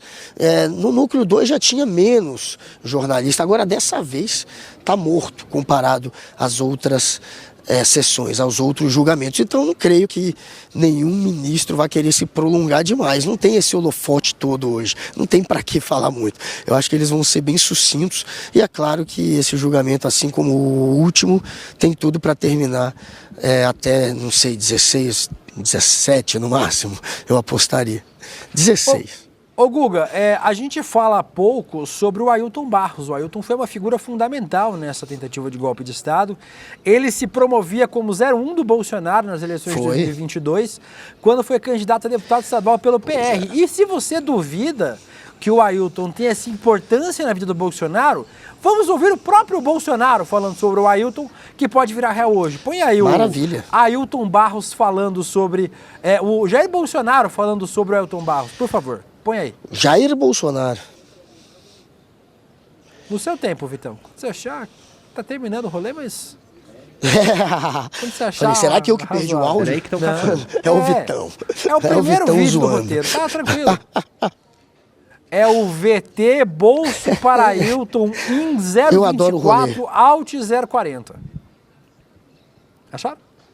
Tem um ok aqui. Pera aí que tá... Vai, tá Vitão, perdido. agora tu vai achar. Tem um ok aqui.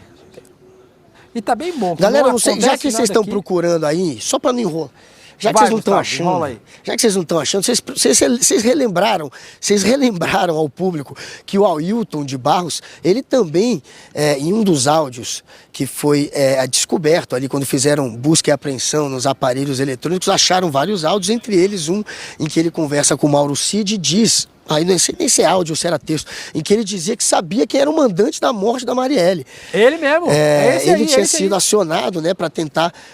ele mesmo. Ele tinha sido acionado para tentar falsificar o cartão de vacina do Cid, da família Bolsonaro, e aí ele apelou para o Marcelo Siciliano, aquele ex-vereador do Rio de Janeiro, que chegou a ser suspeito de tramar o assassinato da Marielle. E aí ele dizia naquela época, não foi Marcelo Siciliano, caiu de paraquedas nessa história, eu sei quem foi. E, claro, quando a polícia foi para cima dele, quando a Polícia Federal pediu esclarecimentos, aí ele falou que era só bravata, que ele, na verdade, não sabia, só estava querendo impressionar o Jair Bolsonaro, dizendo isso para o Mauro Cid. Mas ele tem isso no currículo, o Ailton de Barros, né? Ele chegou a sugerir que saberia quem era o autor do mandante, né, do assassinato da Marielle. Ele também já foi acusado de cometer abuso sexual contra civis em acampamentos militares. Olha o currículo do cara. Então... Vamos ouvir ele falando, Guga. Vamos ouvir o Bolsonaro falando dele aí. Tem um histórico... vai, coloca. Finalmente vocês acharam. Você sabe, esse é um velho colega meu. Olha aí, o Bolsonaro falando... Paraquedista. Tu é o meu segundo irmão, né? Primeiro é o Negão, depois é você. Pô, tu sabe do carinho que eu tenho contigo, pô. Aí, da nossa amizade. Eu nem posso declarar meu voto, né? Então, aí, Guga, o Bolsonaro falou alguma coisa sobre o amigo dele, segundo ele, o segundo irmão dele. O primeiro irmão é o Hélio Negão, não é o Hélio Bolsonaro. Nunca mais. E o segundo irmão dele é o Ailton. E aí, não falou nada sobre o irmão dele mais, Gustavo? Abandonado, hein, Ailton? Abandonado. Tá abandonado, Ailton. Não, Jair Bolsonaro conseguiu 17 milhões de Pix para pagar seus advogados, mas não ajuda ninguém, né? Vocês viram que o Ailton estava hoje sendo representado por defensores públicos, então a situação dele não tá simples, não. E ele sugeriu ao Bolsonaro um decreto de lei e ordem para prender o Alexandre de Moraes. Ele queria prender o Alexandre de Moraes, o Ailton de Barros. Ele não tem muito, né, como fugir da imagem de um radical e de alguém que estava de fato tramando um golpe. Mas, como eu falei, foi abandonado, assim como todos são abandonados por Jair Bolsonaro. Quem nunca, né? Bolsonaro não pega na mão de ninguém. Ele usa quem está ali disposto a ficar na sombra dele, né? Ele usa o quanto dá. E quando não precisa mais, meu amigo, adeus. É o que aconteceu com ele, com Ailton de Barros. O Ailton de Barros, né, como o Guga lembrou, ex-militar expulso por indisciplina após uma série de punições, considerado incapaz de permanecer no Exército, envolvido em casos de abuso sexual, mentira em depoimentos e humilhação a subordinados, acusado de negociar com traficantes do Comando Vermelho para devolver armas roubadas do Exército em 2006, inclusive envolvido com a fraude na vacinação na era Bolsonaro, esse inquérito que a PGR pediu arquivamento, né, da fraude da vacina, foi preso pela PF por inserção fraudulenta de dados no cartão de vacinação da Covid e foi o contato do Mauro Cid para obter a fraude que permitiria a viagem da Michelle para os Estados Unidos. A defesa do Ailton Barros, a gente tem vídeo da defesa do Ailton Barros, não? Lécia. Não tem. Temos. Ou tem? Tem, então vamos ver o que a defesa do Ailton Barros disse hoje de manhã. É o íntegra. Não há sequer um elemento de investigação indicado para subsidiar a afirmação de que Ailton teria propagado notícias falsas sobre o processo eleitoral e realizado ataques virtuais a instituições e autoridades que ameaçavam interesses do grupo. Foi encontrada apenas uma postagem feita pelo acusado na rede social, então Twitter, de 19 de dezembro de 2022.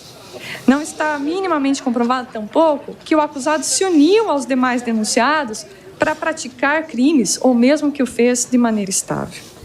Dos elementos de investigação, é possível perceber que o acusado conhecia alguns militares, em razão de ter sido também militar, da época em que serviam juntos ou que se conheceram durante a carreira militar.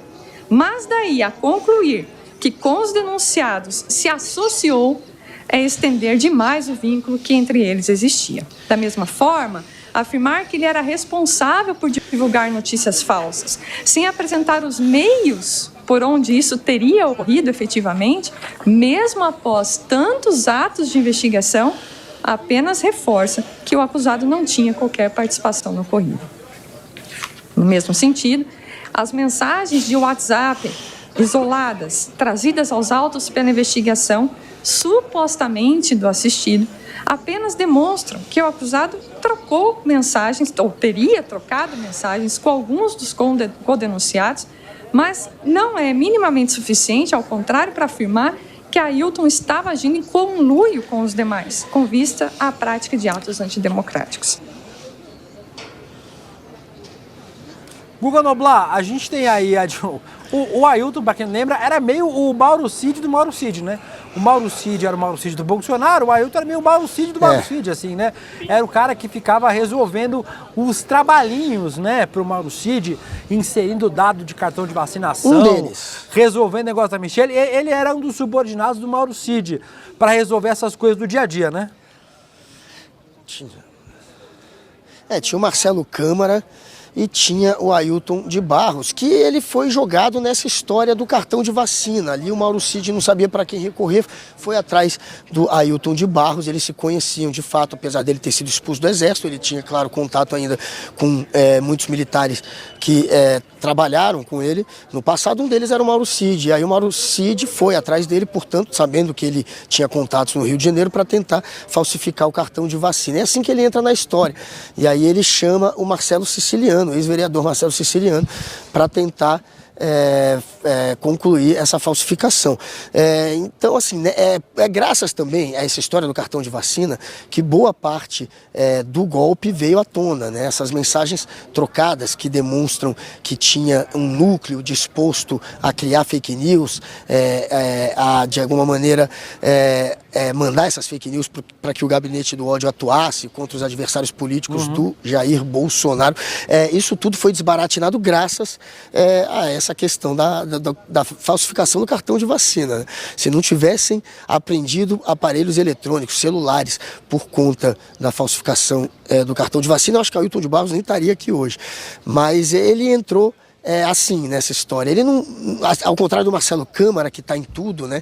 Ele não está em todos os esquemas do Jair Bolsonaro, mas nesse do cartão de vacina e do golpe, ele está. Agora o das joias, por exemplo, ele não estava. Não me lembro dele estar, por exemplo, no das joias. E outros rolos de Jair Bolsonaro também que a gente conhece. Mas, enfim, o cartão de vacina acabou complicando a vida de muita gente. Lembrando, daqui a pouquinho, às 2h30 da tarde, o julgamento será retomado, né? A sessão vai ser retomada. E aí o STF, a primeira turma do STF, vai decidir se os 7 denunciados aí desse núcleo 4 viram réus no STF. Na primeira turma vão responder pelos crimes pelos quais foram denunciados. Guga, eu vou chamar agora, Pois é. A defesa, o advogado Zoser é o nome de advogado, Zoser Plata Bondim Hardman de Araújo, nome de advogado. A defesa do major da reserva, Ângelo Martim Denicoli. Nome de gente importante.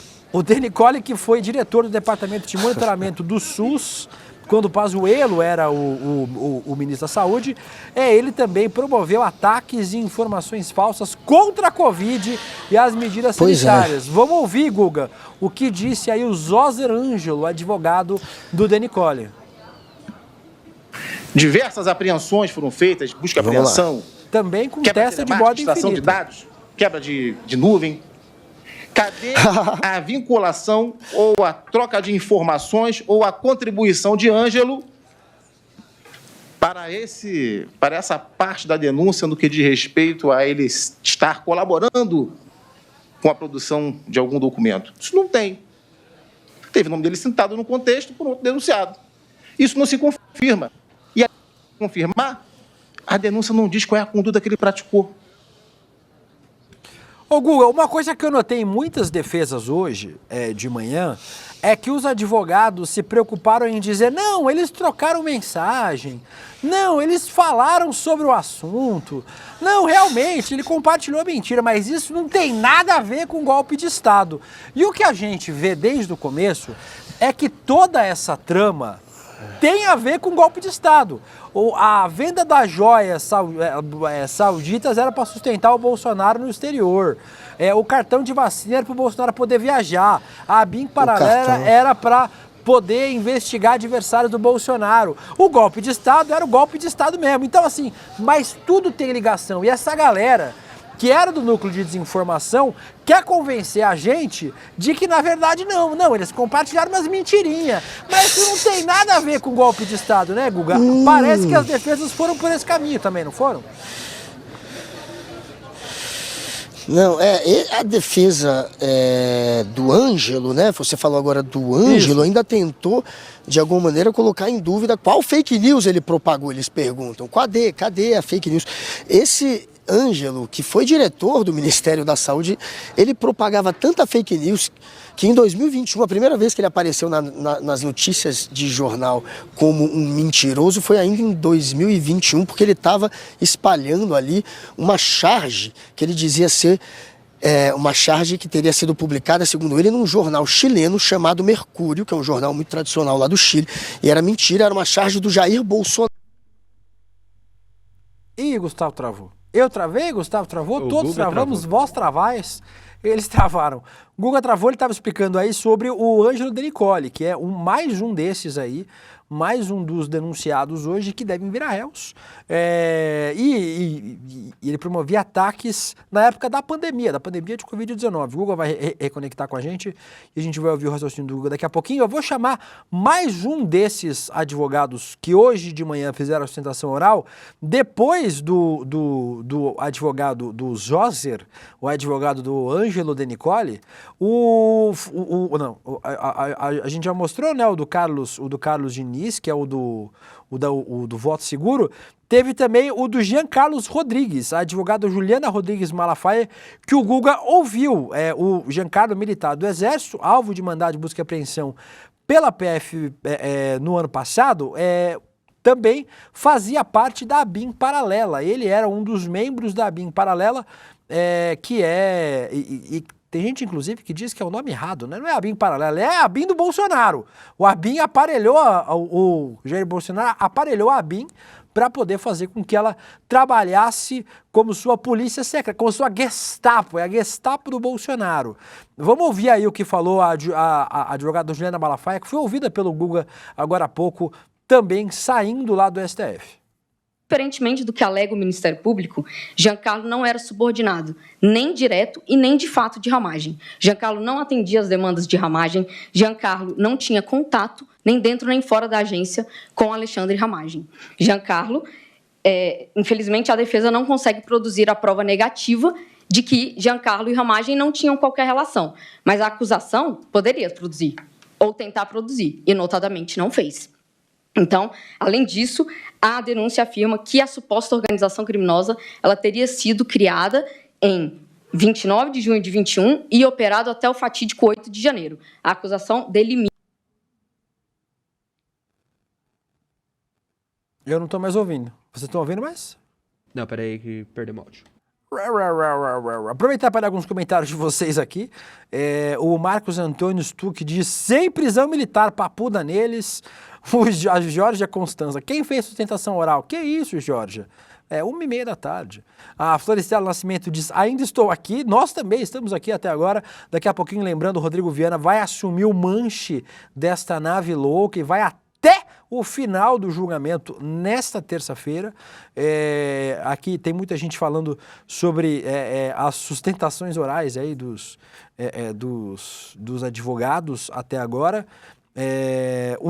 A Benedita Lima lembra muito bem aqui que o Ailton Barros, esse sujeito, ele foi um dos que tem, que é casado com viúva de marido vivo, né? O Ailton Barros foi expulso do exército, mas virou aquela história que a gente chama da viúva de marido vivo. Então, a mulher do Ailton recebe uma pensão gorda, mas porque o Ailton foi expulso do exército. Uma das excrescências que ainda existe nas nossas Forças Armadas, o Ailton Barros continua recebendo pensão das Forças Armadas. Agradecer a todos vocês que estão aqui até agora com a gente. A gente começou a transmissão muito cedo com o Panúzio, desde as 7 horas da manhã no nosso Desperta. Tivemos o N1, eu Vivi, César Calejão, Nando Demore e a Heloísa Vilela, que volta para o N2 com o Rodrigo Viana e grande elenco do ICL. E a gente vai continuar acompanhando, a partir das 2h30 da tarde, o voto dos ministros. Agradecendo vocês aqui, que estão até agora aqui com a gente. Nós vamos continuar ouvindo, nesse intervalo da sessão do STF, vamos ouvir o que disse a advogada... Voltou, Gustavo? Estamos te ouvindo de novo, meu bem. Você tinha travado. Você estava falando sobre o... Que delícia. Nós estávamos falando de novo agora, Guga, sobre a Juliana Malafaia, que você ouviu aí, a advogada do Giancarlo, que é da BIM Paralela. E muita gente fala da BIM Paralela, Guga, que a gente não devia chamar de BIM Paralela, devia chamar de BIM do Bolsonaro, né? Que o Bolsonaro aparelhou a Agência Brasileira de Inteligência para ser a sua Gestapo, sua polícia política, para ficar pesquisando. O Guga ouviu a Juliana, ouviu o advogado do Bormevé também, o Hassan, que é fã do ICL. Os clientes deles estão bem complicados nessa história, né? Porque eles, amando do Ramagem, segundo as investigações da PGR e segundo o que entendeu o STF até agora, usaram a BIM como uma polícia secreta do Bolsonaro para investigar adversários políticos. Foi, né? Tentaram trazer algum tipo de denúncia contra os auditores fiscais que estavam, de alguma maneira, denunciando a questão da rachadinha do Flávio Bolsonaro, investigando, apurando, já que era muito suspeito aquele dinheiro que entrava na conta do Flávio Bolsonaro de maneira fracionada, e aí se descobriu depois que ele vinha, que esse pagamento era feito pelo Queiroz, mas aquela história toda, obviamente, estava trazendo muito prejuízo político para a família Bolsonaro, e foi a partir dali que Jair Bolsonaro percebeu que teria que aparelhar a BIM. A BIM aparelhada, ela não serviu apenas para tentar, de alguma maneira, interromper o processo contra o Flávio Bolsonaro, criar algum tipo de obstáculo a essa investigação, como conseguiu criar, mas não serviu só para isso, serviu também para tentar, de alguma maneira, arquitetar o golpe de Estado. E aí cabia a essa BIM paralela a função de criar fake news, de operacionalizar, né, de criar uma estratégia para se divulgar e se alimentar os influenciadores da extrema-direita com fake news, o chamado gabinete do ódio. Eles alimentavam o gabinete do ódio com as fake news que interessavam ao Bolsonaro e que tinham, claro, o objetivo de criar um ambiente em que as urnas fossem desacreditadas para poder justificar um golpe, uma virada de mesa, como Jair Bolsonaro tentou justificar. Então, não é a BIM paralela, é a BIM do Jair Bolsonaro. Cabe mais, de fato, essa denominação. É a BIM do Bolsonaro, do Ramagem, um homem de confiança de Jair Bolsonaro, do Marcelo Bormevert, né? Enfim, sempre erro o nome dele, que também era um homem de confiança de Jair Bolsonaro, assim como o Giancarlo, que também era um homem de confiança de Jair Bolsonaro. Eles estavam ali no centro de investigação da BIM, na verdade, usando aquela estrutura para criar fake news, para espalhar mentira, para, portanto, criar esse ambiente do golpe. E como estava dizendo o príncipe William, está tudo ligado. Cartão de vacina fazia parte do plano de fuga, tinha um plano de fuga, né, que inclusive foi usado contra um dos acusados de hoje, o Reginaldo Vieira de Abreu, que é um coronel da reserva que era o chefe de gabinete do general Mário Fernandes, um dos mais radicalizados nessa história, um dos que mais vocalizava o desejo do golpe.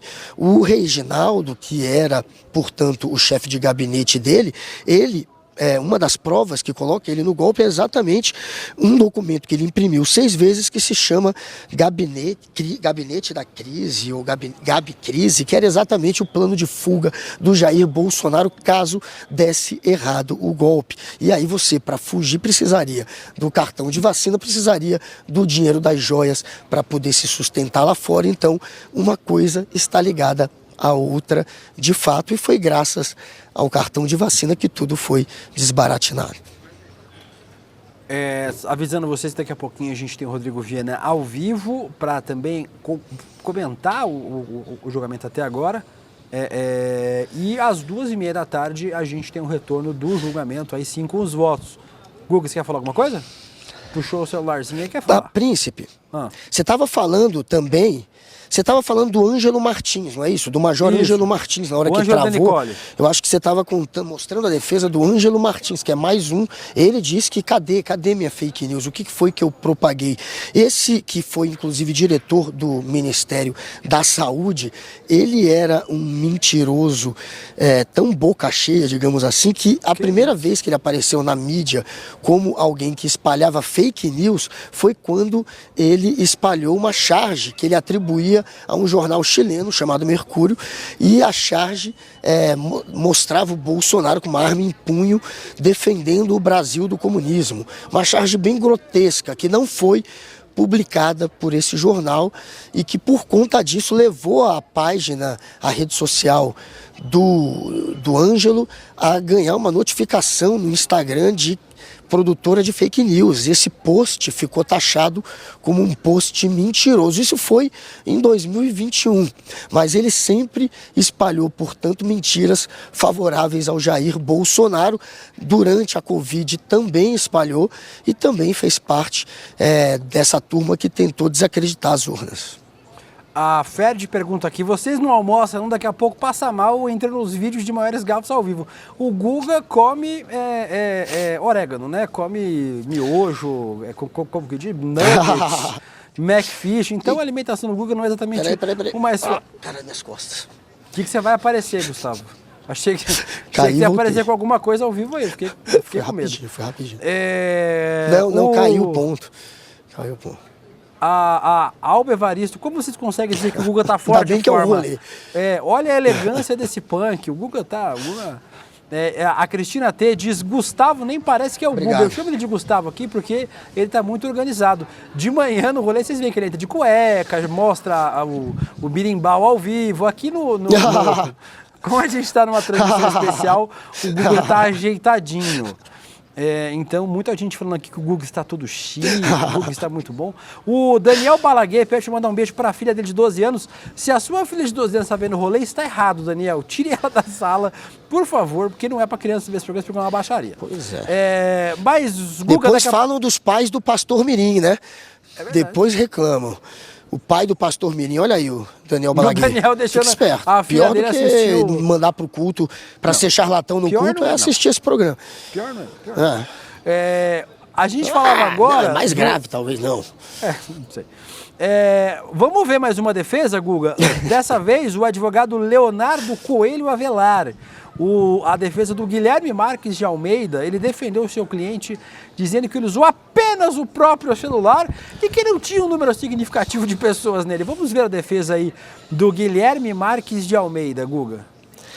As acusações feitas a Guilherme estão basicamente sustentadas pelo fato do mesmo ter encaminhado um link, que é o link original da live, né, do canal Laderete Diário do YouTube, que é o link da live de Fernando Cerimedo, né, que descredibiliza o sistema eleitoral brasileiro. Acredita-se que o fato... Por que está sem áudio? Por que os áudios estão tudo cagados aqui? Vocês querem me destruir nesse programa? Os áudios para de funcionar. A minha equipe aqui, acho que rolê é festa, né? Mas tem um monte de gente assistindo que não é do rolê hoje.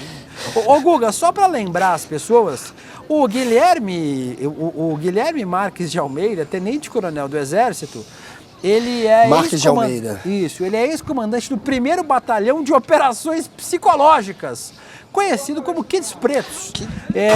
Ele foi indiciado por participação nesse núcleo aí, que está sendo julgado hoje, no núcleo de desinformação. E ele, vamos lembrar, Gustavo, ele foi a pessoa que desmaiou quando a PF bateu na porta dele. E o cara era das operações psicológicas. Que psicológico fraco é esse, meu irmão? Que você desmaiou. Imagine, Guga, ainda bem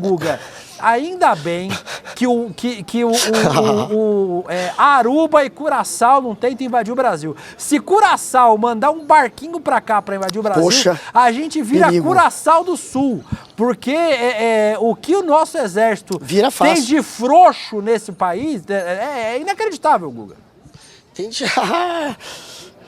Primeiro que a gente não tem nem munição, na verdade, para entrar em guerra com ninguém, né? A gente tem munição para 3 minutos de guerra e olhe lá. Agora, Curaçao é uma ilha tão pequena que Curaçao não tem cidades. Curaçao é Curaçao, é só Curaçao.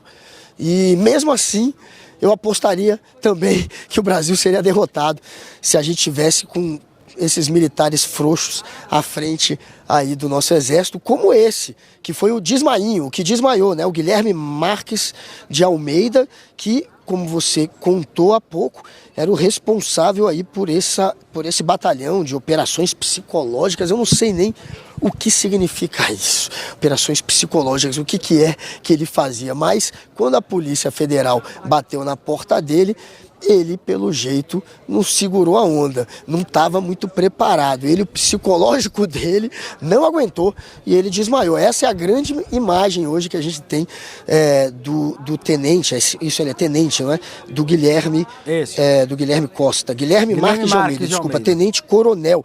E olha o que ele falou entre os áudios que a Polícia Federal obteve, né? Depois das buscas e apreensões de aparelhos eletrônicos, tinha um lá dele dizendo assim, ó: tô falando, não adianta protestar na frente do QG do Exército, tem que ir para o Congresso. Ou seja, ele está direcionando aquela turma que no dia 8 de janeiro acabou quebrando tudo, a fazer isso, a descer até o Congresso. Porque, segundo ele, o Executivo tem que ser envolvido, o Judiciário não vai fazer nada, então só sobrou o Legislativo. As Forças Armadas só vão agir por iniciativa de algum poder. Enfim, ele queria preparar o que é o óbvio, o ambiente do golpe. Esse quebra-quebra não foi vandalismo puro e simplesmente, isso foi algo coordenado, planejado e que acabou sendo até em parte frustrado pelo Jair Bolsonaro, já que ele não assinou o decreto do golpe, o decreto de lei de garantia da lei e da ordem, que previa inclusive a prisão do Alexandre de Moraes, e ele não assinou por quê? Porque ele não teve o aval do Exército. Freire Gomes, o comandante do Exército, ele não topou embarcar nessa empreitada, e aí sem o Exército o Bolsonaro não teve confiança para seguir com o golpe. Ele sabia que o golpe não ia se sustentar, que ele acabaria preso, e o Bolsonaro morre de medo da prisão, apesar que se você pegar o primeiro momento de Jair Bolsonaro lançando a campanha dele lá na AMAN, na Academia Militar das Agulhas Negras, quando ele lança a campanha dele, na época quem comandava a AMAN era o Tomás Paiva, o atual comandante do Exército. Ele deixou o Bolsonaro fazer a AMAN de palanque para dizer que ia ser candidato em 2018, e ali o Jair Bolsonaro já anuncia que vai colocar a vida dele em jogo, que ele faria de tudo para a direita voltar ao poder, ele dá o nome direita, e mesmo que ele saísse sem nada no final, ele se sacrificaria, e ele claramente está falando de um golpe ali. É só você pegar, em 2018, o lançamento de campanha dele na AMAN já é um anúncio de um golpe que ele ia tentar colocar em prática, e ele tentou, só que no final, sem o Exército do lado, sem o apoio do Freire Gomes, ele acabou não assinando o decreto do golpe. A gente vê até mensagens de acusados de hoje frustrados por conta disso. O Reginaldo, né, esse que era o chefe de gabinete do general Mário Fernandes, ele mesmo dizendo, a gente tem que avisar para o pessoal passar o Natal em casa. Se não quer mais o golpe, avisa. É esse o nível de arquitetura do golpe que teve, a ponto de ter esse tipo de conversa franca, que você vê que é um golpe, e o Bolsonaro, no lançamento dele, da campanha dele em 2018, já se coloca como um golpista. Então, a gente viu apenas ele cumprir a única promessa que Jair Bolsonaro cumpriu como político, foi tentar dar um golpe. De fato, ele tentou, ainda bem que não conseguiu, e essa turma agora vai pagar o pato junto com ele. Gustavo Noblar, Gustavo Samis Catrucci Noblar, daqui a pouco você volta para conversar com o Rodrigo Viana. Um beijo para você, a gente se vê amanhã no Rolê CL, daqui a pouquinho você volta na nossa programação. Guga, obrigada pela participação até agora. Até mais, meu príncipe. Dito isso, terminamos aqui o Rolê CL estendido hoje, nesta terça-feira. O julgamento será retomado às 2h30 da tarde, mas agora vocês ficam com as análises e as entrevistas de uma das mentes mais brilhantes do ICL, Rodrigo Viana. A gente se vê amanhã no N1 no Rolê CL. Beijo para vocês, bom continuação de programação. Por que as elites odeiam tanto o povo brasileiro? Segundo essas elites, as cidades de fora são sempre as melhores, as pessoas lá são mais educadas, honestas, bonitas. Cidade boa é Miami, comida e cultura de valor só na Europa. É sobre esse tema e a explicação disso que farei a próxima aula magna da pós-graduação do ICL, Repensando o Brasil, Sociedade, Política e História. A aula Por que as elites odeiam o povo brasileiro será no dia 15 de maio, na quinta-feira, às 20 horas. É uma aula de graça e aberta ao público. Uma oportunidade única para você conhecer essa pós que é revolucionária. Participe desse momento especial com o ICL e a FESP São Paulo.